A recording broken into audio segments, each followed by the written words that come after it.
Hello and welcome to the Community Entrepreneur. My name is Pat Gross and I want to tell you my story. Many moons ago, probably in a different lifetime, but I can assure you it was this one, I worked for a market leader in our niche that provided workshops, training and conferences. And we had a really good attendance from cross sectors, from local government, from education, from community development, and from the voluntary sector over in the UK. And I remember my boss once saying that to get a job in the voluntary sector, you really would have had to be a volunteer to really understand how it works. Now that intrigued me, and I didn't think much of it, although it was at the back of my mind for years. And I was lucky enough in recent years to find out exactly what that meant. Now fast forward a few years and I find myself in Australia, and I'm in a position that can help build the capability of organisations that we funded. I'm now in a government position. My role is a Regional Education Development Officer, and I can work with the not-for-profit sector. That's the sector that we're funding. And this is where it gets interesting. Because remember I was saying that you would need to work with the voluntary sector to understand how the sector works. Just translate the wording from voluntary sector over there to the community not-for-profit sector over here, because there are many similarities. Very much volunteer driven in most cases. And so I began to understand that the whole nuances of working in those sectors. Because in the business sector it's very business oriented. But not-for-profits are still businesses. At the end of the day, they have to turn over and be sustainable. Being a not-for-profit doesn't mean that you can't make a profit. Actually, the word is surplus, and the idea is that you come out at the end of the year either even or in front in terms of resources. Now in this particular instance, this is a dustpan and brush. There was a manager, a CEO of an organisation, a rural organisation, and he was a go-getter. He was an entrepreneur. He really went out there and he was coming up with new ideas. He was following those ideas. He was actually at the point of winning awards, literally at the point. But in one instance, the award was pulled from him before he could even accept it, because something went wrong in the organisation. And what it was simply is this: he was so busy out there jumping to the next big earner, new innovation, what was needed out there. But unfortunately, he wasn't bringing the rest of the organisation with him. The admin, the finances, the personnel just was not gelling, and therefore there was some toxicity, and the organisation ended up falling over. And the government had got wind of this, and so the award was pulled to avoid any embarrassment. Now this is not unusual. Even today I come across organisations in the not-for-profit space, in the community space, that have gone on and they've won awards, but they've not brought the rest of the organisation with them. And in 2 or 5 years, that organisation begins to fall apart big time. So for me, my enthusiasm is to go out there and support those organisations, support the community entrepreneur in them, and to help build them so that they're sustainable and that they don't fall over. So how do we do this?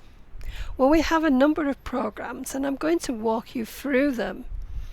First of all, we have a program called Entrepreneurial Thinking.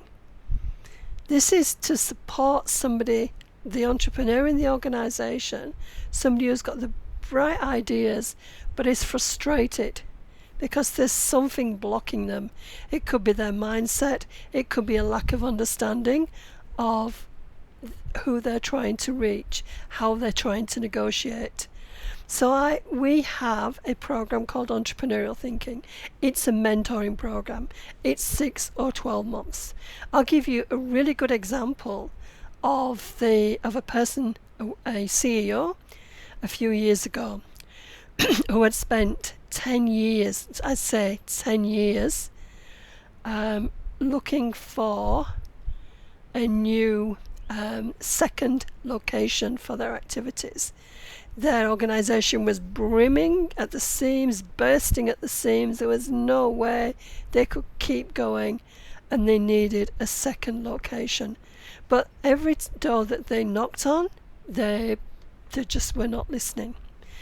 So I worked with this person, and within 18 months, they not only had a second location, it was actually at the other side of the road from where they were. And they got a peppercorn rent. How did they do it? They did it through me, through the Entrepreneurial Thinking mentoring program, where I got them to open their minds, to see themselves differently, to look at how others would approach. And just that mindset shift helped them to knock on the doors, and people were now listening, to the point, as I said, they got their second location across the road from where they were.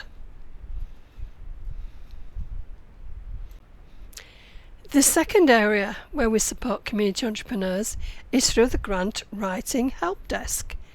We put all our resources into a program called the Grant Writing Help Desk. It's available online, and it's there if you are looking for a grant or you're curious about grants. We have got multiple entry points, so you can start looking if you're just curious. There's resources if you want to do it yourself. If you're looking for a grant writer, how to approach us, and also training, not just in grants but project management, in project evaluation, anything associated with the whole process. Then you will find ways to achieve this on the Grant Writing Help Desk at getthatgrant.com. Now, we always say that if you're looking for funding, if you're looking into the future, you need to have a goal. You need to know where you're going. You need to have the vision. You need to know the how, which is the mission. It costs to put together a really good strategic plan. You can engage an external facilitator such as us, and we will do a good job, but there is a cost involved. And for some organisations, that is out of their reach. So we put together a do-it-yourself strategic planning toolkit. And we did this because we have seen so many strategic plans out there that are not strategic plans. They're a wish list, or they've been put together in a vacuum with no idea what's going on in the world, no idea about what's going to impact them. And what you will find is what they've put together is business as usual, where they want to be, what they want to do in 3 years' time, with no imagination or purpose whatsoever. So we bring everything back to the purpose, to the vision, to the mission. We look out there into the world to see what's going on externally as well as internally, bring all the data together, put it together in there's the tools such as the SWOT, the TOES.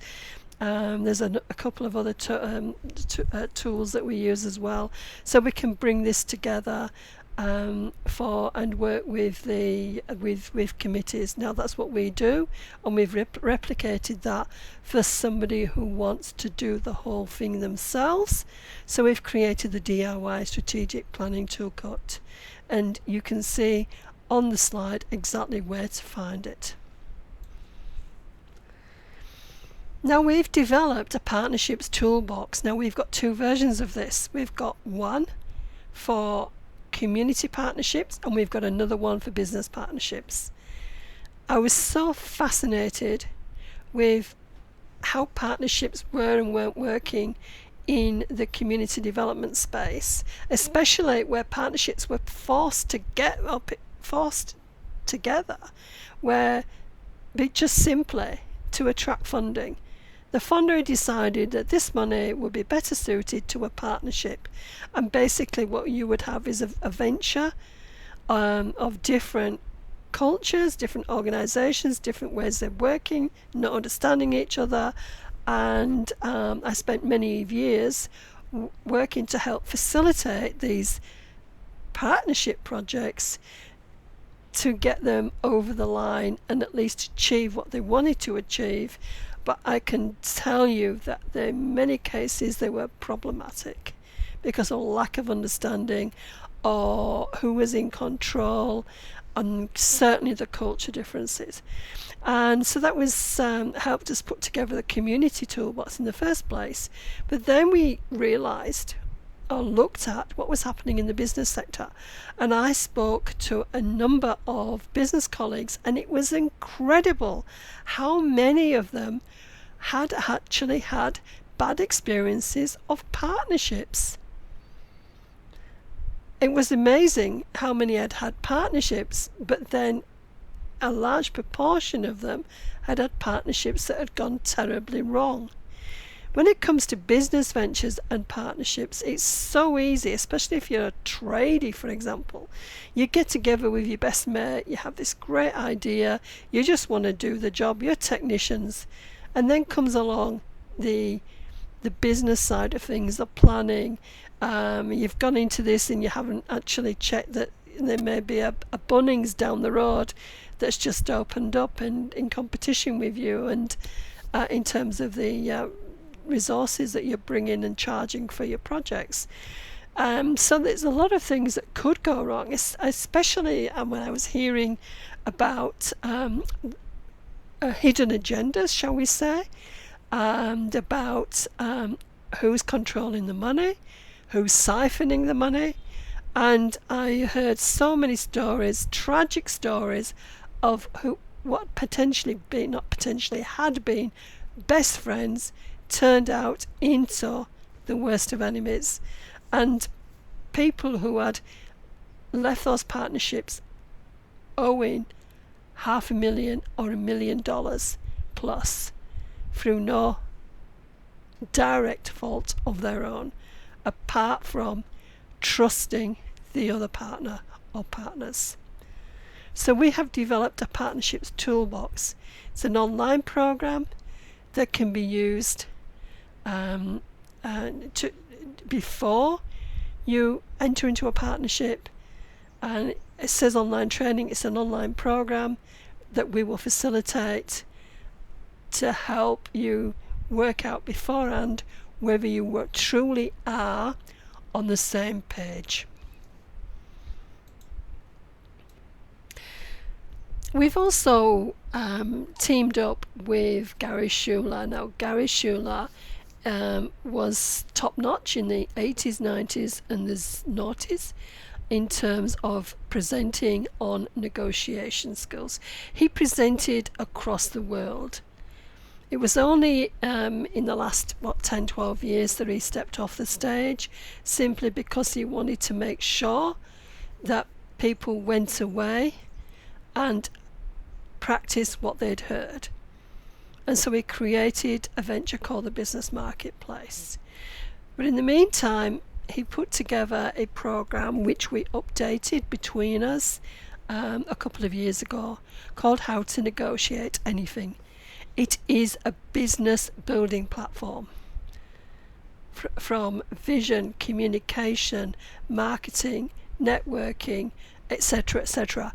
There are a number of modules in this program that can be used for coaching purposes, or you could simply go through one unit at a time and improve your business skills. I hope you enjoyed our quick tour of the programs that we have on offer here at the Community Entrepreneur in Australia. I invite you to go back through the slides and follow the URLs for the programs so that you get a deeper insight into what we have to offer, and I'm sure you will be pleasantly surprised. Let me leave you with our goal for 2023. Now in 2022 our word was hustle, and we were out there and we were in the networks making some great relationships.